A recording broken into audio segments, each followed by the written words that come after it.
పెట్టారు ఈ వైసీపీ ప్రభుత్వం. అసలు ఈ ప్రభుత్వం చెప్పింది ఏంటి? వైఎస్ జగన్ చెప్పింది ఏంటి?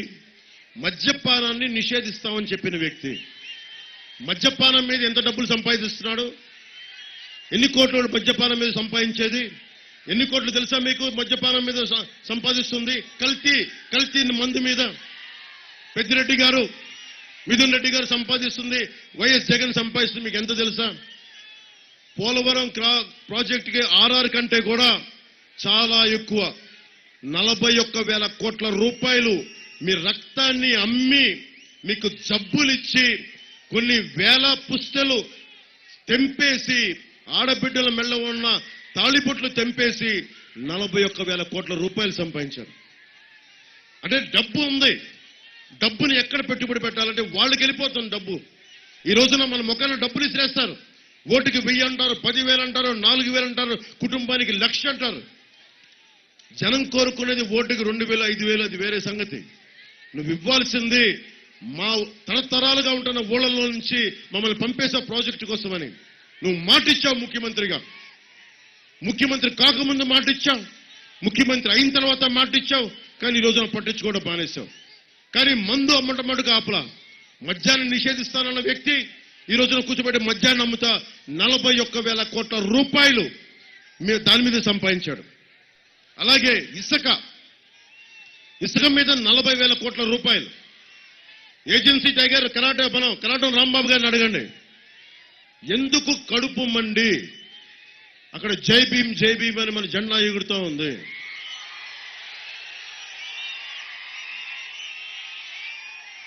తూర్పుగోదావరి జిల్లా నుంచి ఒక దళిత కులానికి చెందిన యువకుడు వేధింపులు గురై భారత ప్రెసిడెంట్ కోవిందరామ్ గారికి ఒకటే మెసేజ్ పెట్టాడు. అబ్బాయి, నాకు నక్సలైట్ లో జాయిన్ అవ్వాలని నాకు పర్మిషన్ ఇవ్వండి అని. అతను నక్సలైట్లకు వెళ్తాడా లేదా అది వేరే విషయం. ఎందుకు వచ్చింది కోపం అంటే, వ్యవస్థలు గనక పని చేయకపోతే మంత్రులు కానీ, ముఖ్యమంత్రులు కానీ, అధికారులు కానీ వ్యవస్థలు సహకరించకపోతే మనిషి ప్రత్యామ్నాయ మార్గాలు వెతుకుతాడు. కోపాలు వస్తాయి. ఒకడికి కోపం వస్తే కోపమేది, ఒక సమూహానికి కోపం వస్తే ఉద్యమం అవుతుంది. అది ఎందుకు మనుషులు తిరగబడతారు? ఎందుకు రోడ్ల మీదకి వస్తారు? ఈ రోజున అలయన్స్ అనేది ఒకళ్ళు కాదు, ఒక సమూహం. అది వైసీపీ అనేది ఒకటి వచ్చి అడ్డగోలుగా దోపిడీ చేస్తా ఉన్నారు. మీరు ఆలోచించండి. ప్రకృతి వనరులు ఎవరివి? ఈ చెట్టు పుట్ట ఎవరిది? ఈ నేల నీరు ఎవరిది? మనది. హక్కు మనది. జై భీమ్ అని జెండా పెట్టుకుంటే సరిపోదు. అన్యాయం జరిగినప్పుడు, మానవ హక్కులు ఉల్లంఘన జరిగినప్పుడు ఎదురు తిరగబడకపోతే, అన్యాయాన్ని ప్రశ్నించకపోతే మనం ఎన్ని జెండాలు మోసినా, ఎన్ని ఎజెండాలు చెప్పినా ముందుకెళ్ళలేము. 5 సంవత్సరాలకు ఒక సమయం మీకు. 5 సంవత్సరాలకి మీరు తిరగబడే సమయం ఒకటి వస్తుంది. 13 రోజుల ఎన్నికలు. మే 13కి ఎన్నికలు వచ్చేస్తాయి. మే 13న మీరు ఏం చేయాలి? మీ భవిష్యత్తును మీరు నిర్ణయించుకోవాలి. నా మనసులో ఒకటే మాట ఉంది. గజేంద్ర సింగ్ షెకావత్ గారు చెప్పినప్పుడు పోలవరం ప్రాజెక్ట్ని కింద మీద పడి అందరూ కలిస్తే పూర్తి చేసేయచ్చు. కానీ మోస్ట్ ఛాలెంజింగ్, ప్రాక్టికల్ గా చెప్తున్నా, ఛాలెంజ్ ఏంటంటే ఆర్ఆర్ ప్యాకేజీ ఛాలెంజ్. 33,000 కోట్లు తీసుకురావడమే ఛాలెంజ్. ముందుగా ఏం చేయాలి? ఈ రాష్ట్రంలో 40,000 కోట్లు, 41,000 కోట్లు కరప్షన్ చేసిన వ్యక్తుల్ని ముందు బుక్ చేయాలి. కేసుల మీద వాళ్ళని బుక్ చేయాలి. ఈ రాష్ట్రంలో పొలిటికల్ కరప్షన్ ఆపాలి మొట్టమొదటిగా. ఇది రాష్ట్రం అందరికీ ప్రయోజనకారి కాబట్టి నేను వెళ్ళి నరేంద్ర మోదీ గారిని ఒకటే అడుగుతాను. ఒకటి, మీరు కొంత ఆర్ఆర్ ప్యాకేజీకి మీరు సహాయం చేయండి. R&R ప్యాకేజ్కి 5 కోట్ల మంది ప్రజలకి, పోలవరం 5 కోట్ల మంది ప్రజలకి బెనిఫిట్ అయ్యే ప్రాజెక్టు కోసం 1,60,000 మంది గిరిజనులు గిరిజనేతరులు నలిగిపోయారు. వారికి ఎలా నిలబడాలి? ఈ ప్రాంతాన్ని అభివృద్ధి చేయాలి. ఈ ప్రాంతంలో ప్రైమరీ హెల్త్ కేర్ బాగుండాలి, హాస్పిటల్స్ రావాలి, యువతకు ఉపాధి అవకాశాలు రావాలి, పరిశ్రమలు రావాలి, ఉద్యోగ అవకాశాలు మెరుగవ్వాలి. ఏదైనా కాంపిటేటివ్ ఎగ్జామ్స్కి వెళ్ళాలంటే మీకు ట్రైనింగ్ సెంటర్స్ కావాలి. ఇవన్నీ కావాలంటే నేను కూటమి ప్రభుత్వం తరపు నుంచి చంద్రబాబు గారికి కూడా ఇదే సభ నుంచి నేను విన్నపం చేస్తున్నా. పుట్ట మహేష్ యాదవ్ గారిని కూడా, ఇక్కడున్న తెలుగుదేశం నాయకులందరికీ కూడా నేను తెలియజేసుకుంటా ఉన్నాను. 5 కోట్ల మందికి ఉపయోగపడే ప్రాజెక్టు కాబట్టి మనందరి బాధ్యత 33,000 కోట్లని కేంద్రం కొంత సహాయం చేయమని చెప్దాం. నేను ప్రధానమంత్రి గారిని ఆర్థిస్తాను, అభ్యర్థిస్తాను. నేను స్పెషల్ సెస్ పెట్టాలి. నిజంగా పోలవరం ప్రాజెక్టు పూర్తవ్వాలంటే ఎవరిదో జగన్ చేసిన దోపిడీకి 41,000 కోట్లు జగన్ చేసిన దోపిడీకి, మధ్యంలో 40,000 కోట్లు ఇసుకలో చేసిన దోపిడీకి ఎవరు కట్టాలి? బాధ్యత 5 కోట్ల మంది ప్రజలు కట్టాలి. దాంట్లో ముందస్తుగా నేను చెప్తున్నాను, ప్రభుత్వం ఏ రోజైనా సరే కూటమి ప్రభుత్వం రాగానే నేను, చంద్రబాబు గారు, కిరణ్ కుమార్ రెడ్డి గారు, మిగతా చాలా పెద్ద నాయకులు అందరూ ఉన్నారు. నేనైతే ఇంకా ఎమ్మెల్యేగా కూడా చేయని నాయకుడిని. మీ అందరి ఆశీస్సులు మీకు దీవెన్లు, పిఠాపురం నుంచి భారీ మెజారిటీతో గెలవబోతా ఉన్నాం. పోలవరం గళ వినిపిస్తాం.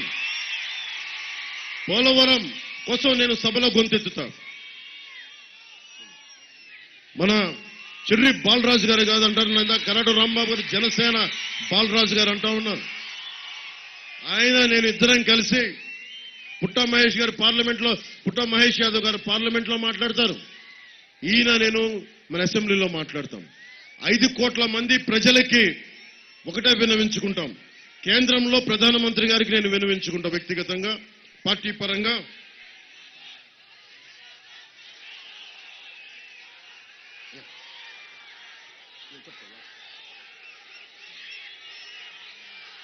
ప్రధానమంత్రి గారిని చెప్తా, నేను దీనికి పరిష్కారం ఏంటి?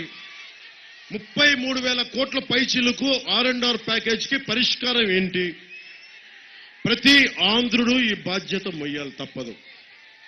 దానికి వంతుగా మీరు గనుక పోలవరం R&R సెస్ ఒకటి విధిస్తే తప్ప, ఎందుకంటే 60 రూపాయల మందు, 60 రూపాయల కోట ఉండే మందు 200 రూపాయలకి మనం కొంటున్నప్పుడు ఒక్క సంవత్సరం అందరం చాలా మైన్యూట్ పర్సెంట్ 1,60,000 మంది పైచిలుకు గిరిజనులకి అన్నగా నిలబడాల్సిన అవసరం ఉంది.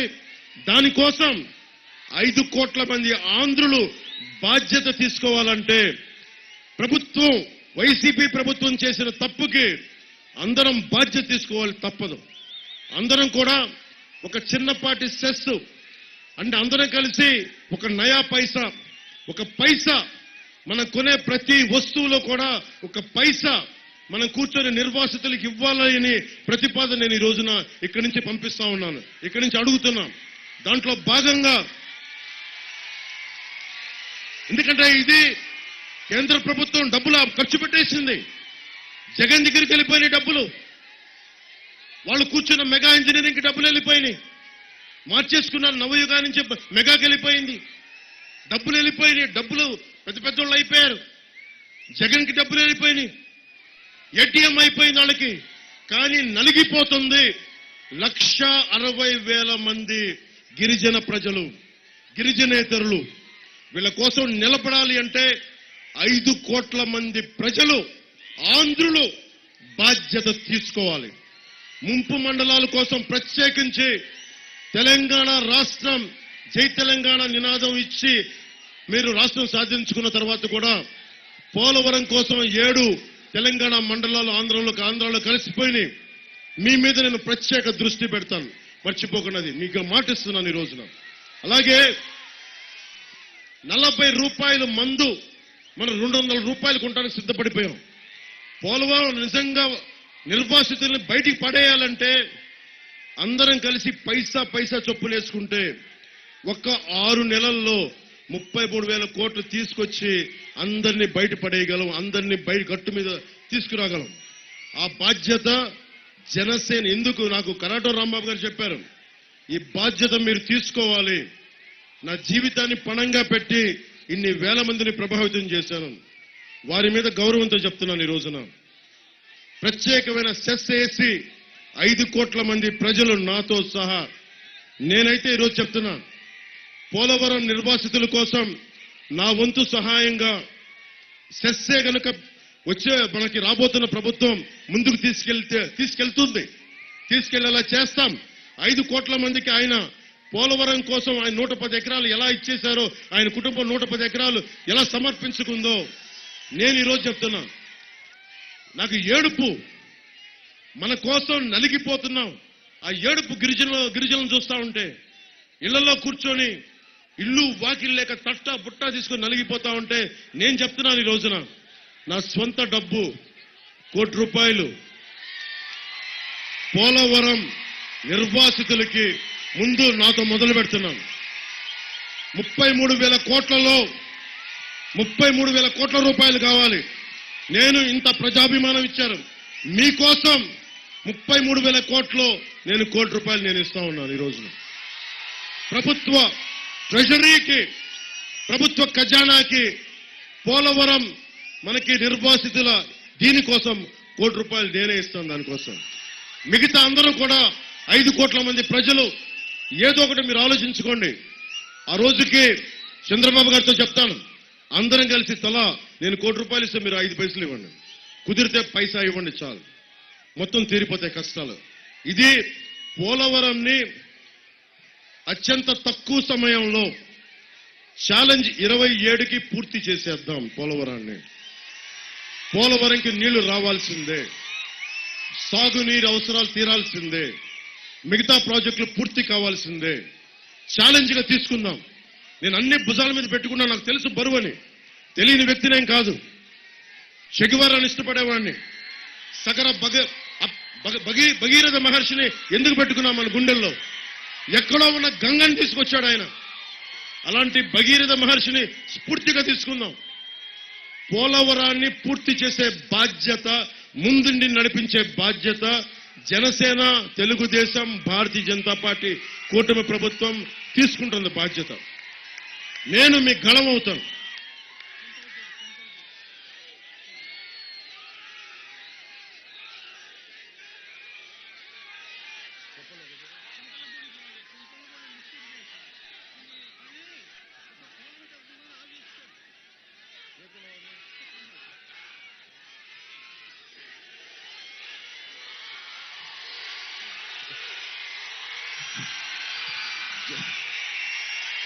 జగన్ ఎంత నీచత్వానికి ఒడిగడతాడంటే, ఇప్పుడు పొలాలు మనందరం నన్ను అడిగారు. రాజీవ్ సర్దేశాయ్ అని ఒక ఎన్డీటీవీ ఛానల్ అనుకుంటా, ఆయన నన్ను అడిగాడు, మీ వల్ల కాపు సామాజిక వర్గం మీకు ప్రభావితం చేస్తారా అంటే, నేను ఒకటే చెప్పాను, మనందరినీ నీతో నాతో సహా మనందరం ఏ కులంలో పుట్టాలి మనకెవరికి చాయిస్ లేదు, ఏ ప్రాంతంలో పుట్టాలి చాయిస్ లేదు, కానీ మనిషిగా ఎలా ఉండాలా లేదా అనేది అయితే మటుకు చాయిస్ మనకు ఉంది. నేను జాషువా చెప్పిన విశ్వనరుని, నేను అన్నీ బాగుండాలని కోరుకుంటా. అలాంటిది చింతలపూడి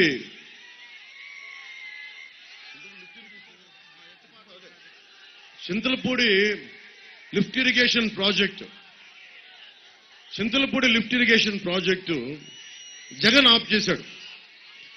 దేనికోసం ఆఫ్ చేశాడు అంటే, అక్కడంతా కూర్చొని ఆ పొలాలు, కొన్ని పొలాలు కొంతమంది అన్ని కులాల వారికి ఉంటాయి, అది కొన్ని కులాలకి చెందకూడదని చెప్పి లిఫ్ట్ ఇరిగేషన్ ఆపేశాడు. లిఫ్ట్ ఇరిగేషన్ చింతలపూడి ప్రాజెక్టు ఆపేశాడు.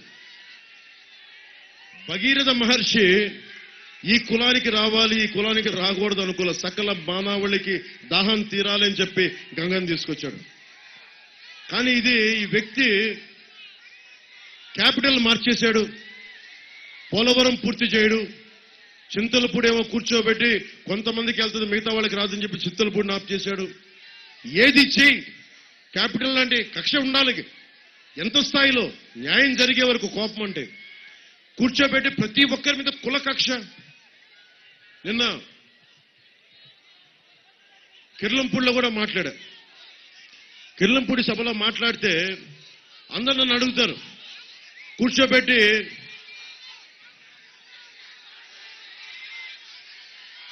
నన్ను కూర్చొని తెగ తిడతా ఉంటారు. కాపు సామాజిక వర్గానికి చెందిన ఎమ్మెల్యేలు తెగ తిడతా ఉంటారు నన్ను. కిర్లంపూడి సభలో చెప్పారు, మీరు ఏదైనా సరే ఒక మాట అనుకునేటప్పుడు పోలవరం ప్రాజెక్టు పూర్తి చేస్తాం, నిలబడాలని నేను చెప్పినప్పుడు నాకు తెలుసు అది ప్రాణానికి తెగిపోయేంత, ప్రాణాలు మెడకాయ తెగిపోయేంత బాధ్యతను తెలుసు. దేనికి తీసుకుంటాం, నిలబడాలి అని. దశాబ్దం ఒక మాట చెప్పారంటే నిలబడిపోయా, 2 చోట్ల ఓడిపోయినా నిలబడిపోయా. అలాగే ఎంఆర్పిఎస్ ఉద్యమం ఉంది, వర్గీకరణ కోసం మందకృష్ణ మాదిగ్ గారు 2.5 దశాబ్దాల పైన నలిగి ఈ రోజున ప్రధానమంత్రి గారు గుర్తించే స్థాయికి ఆయన ఒక ఉద్యమాన్ని నడిపారు. అలాగే కాపు రిజర్వేషన్ ఉద్యమం ఉందనుకోండి, ఒకటి ప్రారంభిస్తే బాధ్యత ఎత్తుకుంటే దానికోసం జరగనివ్వకపోతే అది వేరే విషయం, నిలబడాలి. ఈ రోజున ఏ ఉద్యమం స్టార్ట్ చేసినా జగన్ మనుషులు ముందుకు తీసుకెళ్తున్నారు. చింతలపూడి ప్రాజెక్ట్ ఏమో అది కమ్మవారికి వారికి ఉన్న పొలాలకు వెళ్తున్నాయని చెప్పి, అది కమ్మవారికి పొలాలు పక్కన ఉన్నాయని చెప్పి వాళ్ళకి చింతలపూడి ప్రాజెక్టు ఆపేశారు. ఏదైనా మాట్లాడితే కూర్చోబెట్టి కాపులకి రిజర్వేషన్ ఇవ్వకూడదంటే అది కేంద్రంలో పాలసీ, అది మర్చిపోదా, దాన్ని జగన్ సంగతి, అది అతని ఆలోచన కాదంట్లా. మరి వాట్ అబౌట్ ఈ ఈబీసీకి ఏమైంది? ఎకనామికల్లీ బ్యాక్వర్డ్ క్లాస్, ఆర్థికంగా వెనకబడ్డ కాపులకి ఎందుకు నువ్వు చేయలా, ఎందుకు మాట్లాడలా? మన కాపు సామాజిక వర్గం నాయకులు కూడా ఇదే మాట్లాడారు, వైసీపీలో కాపు సామాజిక వర్గానికి నాయకులకు కూడా. మీరు కనీసం ఈబీసీ రిజర్వేషన్ 5% ఒకేసారి మీకు ఇబ్బంది అనుకుందాం, 0.5% కూడా ఇవ్వలేరా మీరు? 0.5% కూడా చెప్పలేరా? అంటే ఎందుకని అంటే నేను కూర్చోబెట్టి నేను అందరినీ ప్రభావితం చేస్తానని. నిజంగా కాపు సామాజిక వర్గం అంతా మొత్తం నాతోటి సంపూర్ణంగా ఉండుంటే ఈ రోజు నీ రాష్ట్రాన్ని వెళ్ళే స్థాయి ఉండేది కదా నాకు.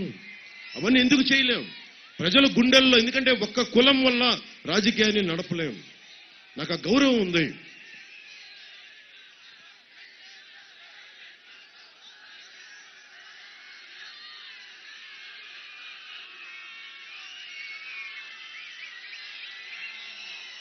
ప్రాజెక్టు లాస్ట్ లో మీకు చంద్రబాబు గారు నేను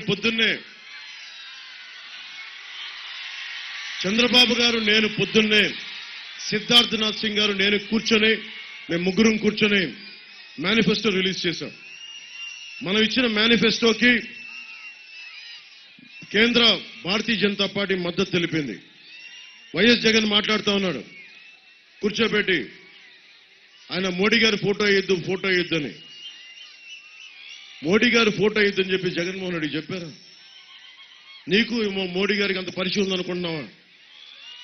అట్లీస్ట్ నేను చెప్తే మాట బాగుంటుంది, నువ్వు చెప్తే చండాలంగా ఉంటుంది. జగన్ 30 కేసులు పైన ఉన్నాయి నీకు. నేను ప్రత్యేకించి ఈ రోజున వైసీపీకి ఇక్కడ పోలవరం మొత్తం ఎందుకు ఓట్లు వేయకూడదో మీకు చెప్పాను. ముఖ్యంగా ల్యాండ్ టైటిలింగ్ యాక్ట్, అది land grabbing act, Jagan land grabbing act. ఇప్పుడు మీరు ఉదాహరణకి అక్కడ ఆవిడ బిడ్డను పట్టుకుంది, ఆవిడ ఆ జీప్ బండి మీద, మీరేనమ్మా మీ బిడ్డకి ఆస్తి ఇవ్వాలని కోరుకుంటారా మీరు? మీకు మీ నాన్నగారు ఆస్తి ఇచ్చారా? ఎంతో కొంత 1 ఎకరమో చిన్న పొలమో ఇచ్చారా మీ నాన్నగారు? మీకు ఎంతో కొంత ఉందమ్మా, ఒక చిన్నపాటి ల్యాండ్ ఉందమ్మా మీకు? ఒక 1/2 ఎకరమో చిన్నపాటి జాగా ఉంది కదా మీకు? రేపు పొద్దున Jagan land titling act, Jagan land grabbing act కనుక వస్తే మీరు మళ్ళీ జగన్ని చూద్దాం, తండ్రి లేని బిడ్డ అని చెప్పి మీ గుండెలు కరిగిపోయి మళ్ళీ మీరు వెళ్ళి ఓటేస్తే ప్రాణాలు తీసేస్తాడు, సారాలతో చంపేస్తాడు, రక్తాలు తాగేస్తాడు, అది వేరే విషయం. అవన్నీ కాకుండా ఈ నేల ఎవరిది? మనకి వారసత్వాలుగా కొంతమందికి వచ్చింది ఈ నేల. ఉదాహరణకి ఇప్పుడు జగన్ ఏం చేశాడు? పాస్పోర్టే ఉంది, భారతదేశపు పాస్పోర్టు, లైసెన్స్ ఉంది, డ్రైవింగ్ లైసెన్స్. భారతదేశ పాస్పోర్ట్ మీద ప్రధానమంత్రి గారు మోదీ గారు అయ్యారని చెప్పి ప్రధానమంత్రి గారి ఫోటో వేసుకోవట్లేదు కదా.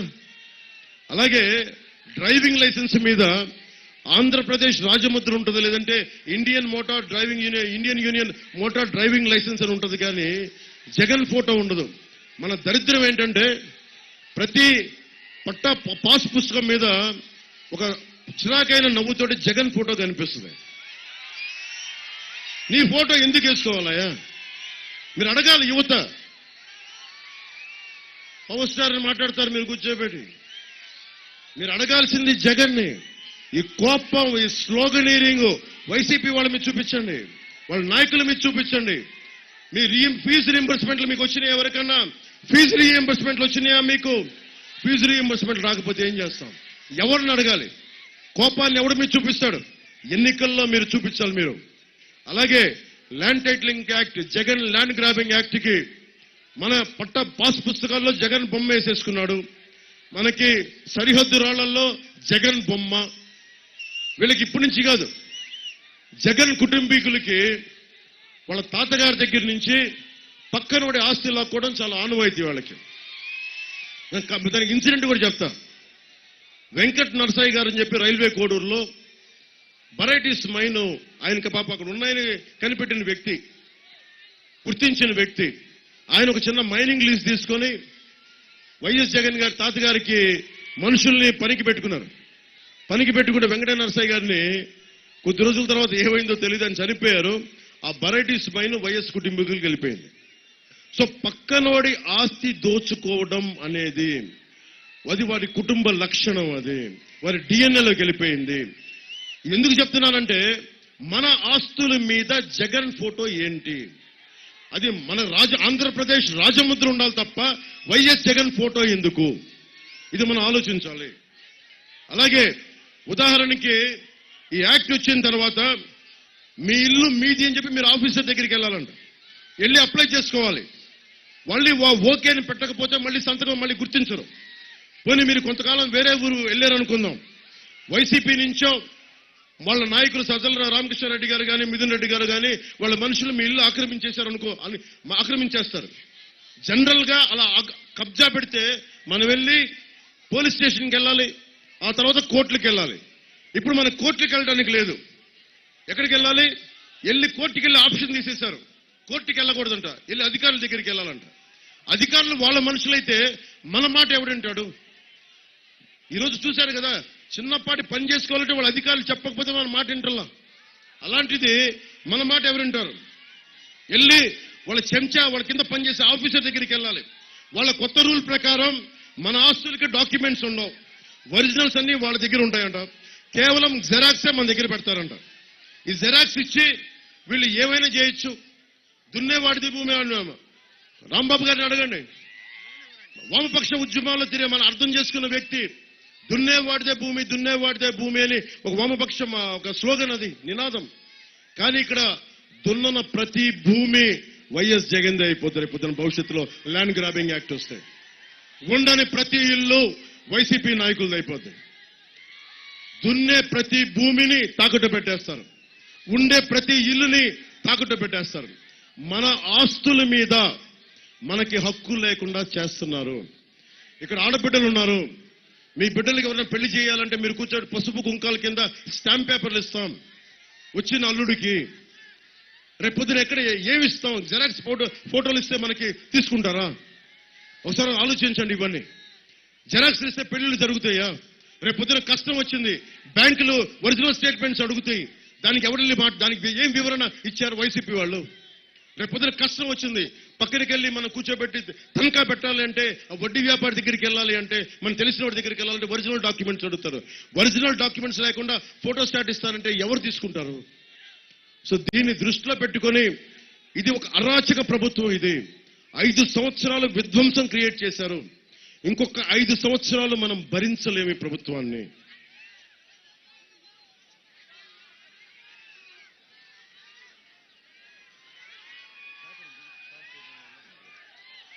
అందరి పేర్లు తెలుసు.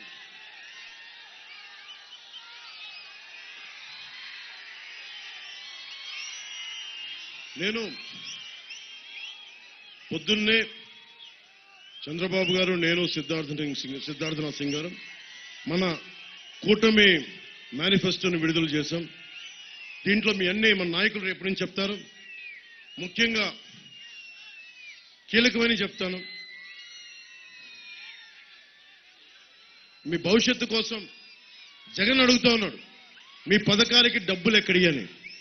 నీకు దోపిడీకి దారులు ఎత్తగలిగినప్పుడు 41,000 కోట్లు నువ్వు మద్యంతో దారి ఎత్తగలిగినప్పుడు, 40,000 కోట్ల ఇసుకతో దోచగలిగినప్పుడు, ఇన్ని లక్షల మందికి పథకాలకి మేము ఇవ్వడానికి మేము కూడా దారులు కనిపెడతాం. దారులు ఉన్నాయి. నేను చంద్రబాబు గారు మాట్లాడుకున్నప్పుడు వారికి ఒకటే చెప్పాం, షణ్ముఖ వ్యూహం జనసేనది కూడా ఉండాలి, సూపర్ 6 ఈ రెండు కలిపి దాదాపు 12 అంశాలను కీలకంగా చేశాం. యువతకి 5 సంవత్సరాల్లో 20 లక్షల ఉద్యోగాలు, నెలకి నిరుద్యోగ యువతకి 3,000 రూపాయలు భృతి, స్కూలుకు వెళ్లే ప్రతి విద్యార్థికి ఏడాదికి 15,000 రూపాయలు, ప్రతి రైతుకి ఏటా 20,000 ఆర్థిక సాయం, ప్రతి మహిళకి నెలకి 1,500 రూపాయలు, 19 సంవత్సరాల నుంచి వచ్చిన 59 సంవత్సరాల వరకు, ప్రతి ఇంటికి, ముఖ్యంగా మహిళల కష్టాలు తెలిసాం కాబట్టి ఏడాదికి 3 ఉచిత గ్యాస్ సిలిండర్లు,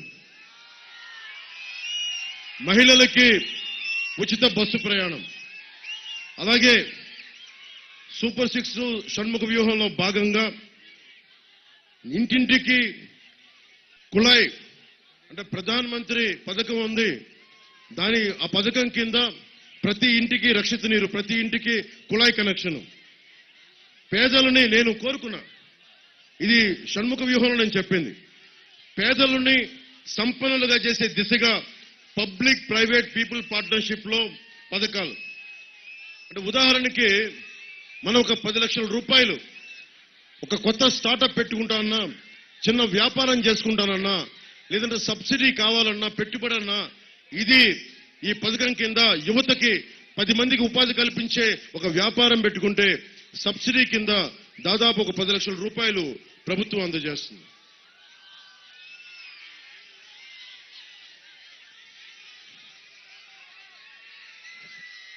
ముఖ్యంగా యువతకి మెగా డిఎస్సి కోసం ప్రతి సంవత్సరం జాబ్ క్యాలెండర్ విడుదల చేస్తాం.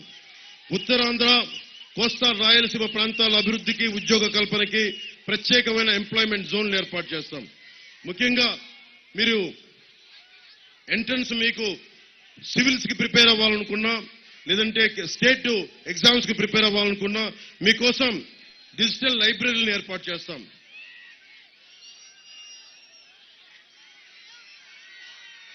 బీసీలకి రాజకీయ ప్రాధాన్యత, స్థానిక సంస్థల్లోనూ నామినేటెడ్ పదవుల్లోనూ 34% రిజర్వేషన్, చట్టసభల్లో బీసీలకి 33% రిజర్వేషన్ కోసం తీర్మానం చేసి కేంద్రానికి పంపిస్తాం.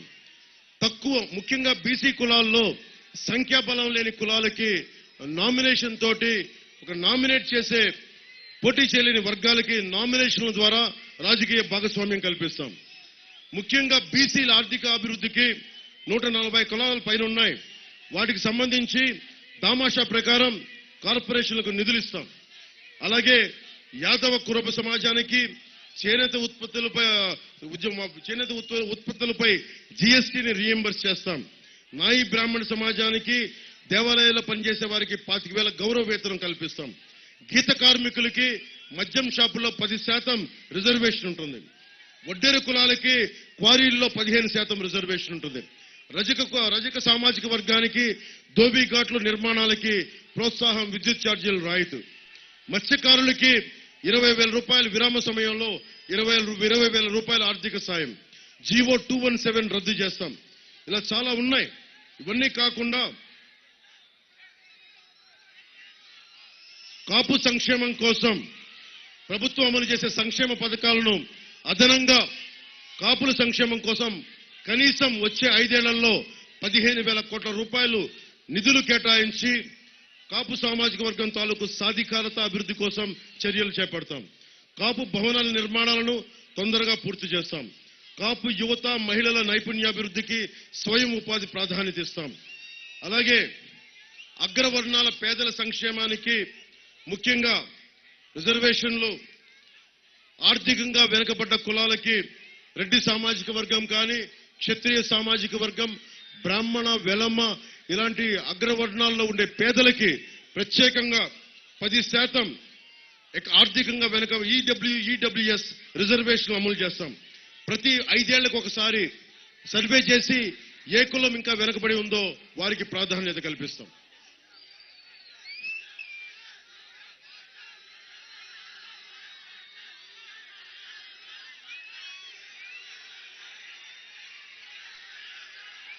ముఖ్యంగా హెల్త్ బీమా, హెల్త్ ఇన్సూరెన్స్ ప్రతి కుటుంబానికి, ఆరోగ్యశ్రీ ఈ రోజున భారతదేశంలో ఇప్పటిదాకా ఎక్కడా లేదు. ఇప్పుడు దాకా అందరూ 2 లక్షలు 3 లక్షలకు వెళ్ళిపోతా ఉంది. అది కూడా సరిగ్గా రావట్లేదు. ప్రతి కుటుంబానికి 25 లక్షల ఆరోగ్య బీమా పథకాన్ని రాబోతున్న కూటమి ప్రభుత్వం అమలు చేస్తుంది.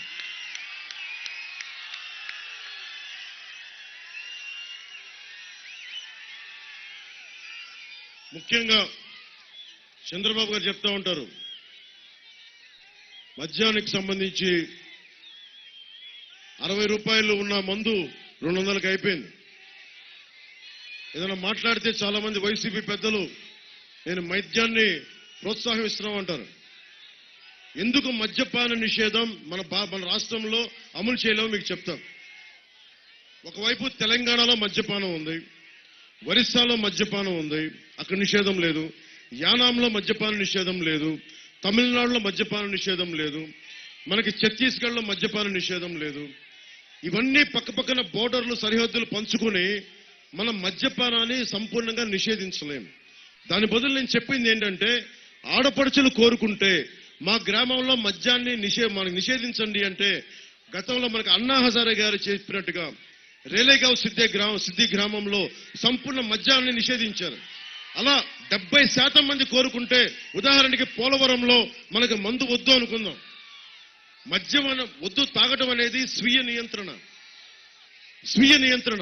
అలా 70% మంది ప్రజలు కోరుకుంటే అక్కడ సంపూర్ణంగా మద్యాన్ని నిషేధించాలనేదే జనసేన కానీ కూటమి ప్రభుత్వం తాలూకు అభిప్రాయం. అందుకనే మద్యాన్ని తిరిగి పాత ధరలకే తీసుకురావాలి. విషపూరితమైన మద్యం బ్రాండ్లు అందరినీ రద్దు చేసి, కల్తీ సారా ఎవడ చేసినా, కల్తీ సారా గాని స్పూరియస్ లిక్కర్ గాని ఎవరు తయారు చేసినా వాళ్ళ మీద గూండా యాక్ట్ ప్రకటిస్తాం. అలాంటి వాళ్ళ మీద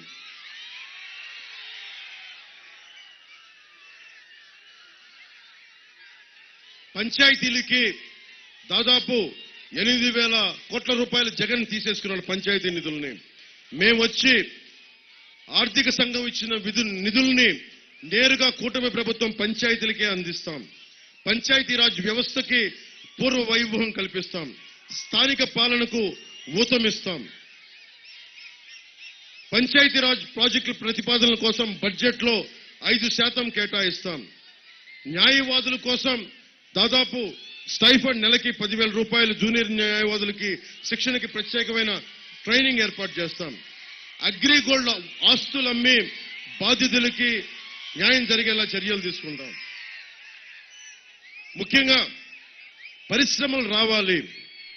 ముఖ్యంగా మనకి పోలవరం కానీ ఇక్కడ మనకి ఉద్యాన పంటలు అభివృద్ధి చేయాలి. ఫుడ్ ప్రాసెసింగ్ యూనిట్స్ రావాలి. వాటన్నిటినీ చేసి పెడతాం. ఇవన్నీ మీకు భవిష్యత్తులో వచ్చే 2 రోజుల్లో మన ముఖ్య అంశాలు నేను చదివాను. కానీ ఇవన్నీ కూడా మీకు రేపటి నుంచి మీరందరూ ఇక్కడ డౌన్లోడ్ చేసుకోండి. ఇది మీరు డౌన్లోడ్ చేసుకొని ప్రతి అంశాన్ని క్షుణ్ణంగా చదవండి. మీకు నేను పరిష్కారం ఇచ్చాను. 33,000 కోట్ల రూపాయలు R&R ప్యాకేజ్కి ఎలా ఇవ్వాలి అంటే 80,000 కోట్ల పైగా దోచేసిన జగన్ వల్ల కాదు. నేను 33,000 కోట్లలో మన గిరిజనేతర ప్రజలకు నిలబడటానికి నేను స్వయంగా నేను ట్యాక్స్ విధించుకున్నా. నేను 1 కోటి రూపాయలు ఆ సెస్ ఫండ్కి నేను ఇస్తా. అలాగే మన పుట్ట మహేష్ యాదవ్ గారు కూడా చెప్తున్నారు. ఇది ఆ 33,000 కోట్లు ఎలా తీసుకొస్తామంటానికి నేను చెప్పిన దానికి మహేష్ గారు ఒకటే చెప్తా ఉన్నారు. నేను కూడా పోలవరం పునరావాసం కోసం నేను కూడా ఆ ఆర్ఎన్ఆర్ కోసం నేను కూడా ₹1 కోటి నేను ప్రకటిస్తున్నానని చెప్తా ఉన్నాను. ఏం చేస్తాం చెప్పండి? మన రాష్ట్రాన్ని ఎవరు రక్షిస్తాడు? మనమే రక్షించుకోవాలి, మనమే నిలబడాలి.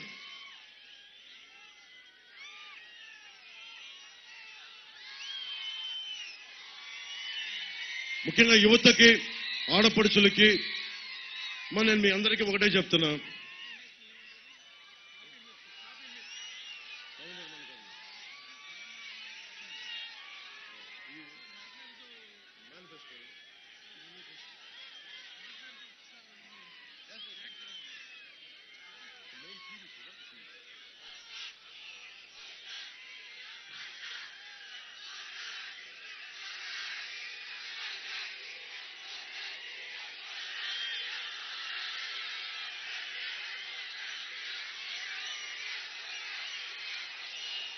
చాలా కీలకమైంది. ఈ తొక్కలో గవర్నమెంట్, అరటిపండు తొక్క గవర్నమెంట్ మన మీద చెత్త ట్యాక్స్ వేసింది. చెత్త ట్యాక్స్ ని రద్దు చేస్తాం, రాగానే రద్దు చేస్తాం చెత్త ట్యాక్స్ ని.